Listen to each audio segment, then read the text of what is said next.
Hey guys अस्सलाम वालेकुम। Welcome है आपके अपने चैनल अदीफा क्रिएशन में। तो गाइस आज मैं साइड स्लिट की फ्रॉक लेकर के आई हूँ। अभी तक आपने सूट कलेक्शन देख लिया, आपने कुर्ती कलेक्शन देख लिया, आपने फ्रंट स्लिट कलेक्शन देख लिया, आपने काफ़ी डिज़ाइनर ड्रेस देखा। तो आज मैं आप सभी के लिए साइड स्लिट की फ्रॉक लेकर के आई हूँ। आई होप आप सभी जो ये ड्रेस का कलेक्शन देख रहे हो आप सभी को पसंद आए और आप भी ऐसा बनवा सकते हो अगर आप चाहते हो। तो अगर आपको इसका ट्यूटोरियल चाहिए वो भी आपको मिल जाएगा।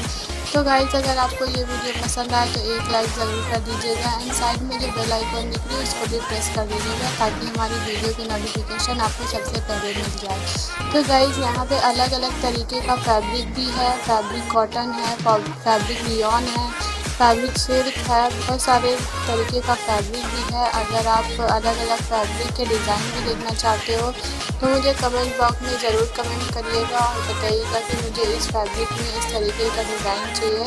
तो मैं उस तरीके के डिज़ाइन आपको लेकर के आऊँगी और उसका ट्यूटोरियल भी लेकर के आऊँगी। तो गाइस आपको ये वीडियो कैसे लगी प्लीज़ कमेंट बॉक्स में बताइएगा और इस वीडियो को शेयर ज़रूर करिएगा। अल्लाह हाफिज़।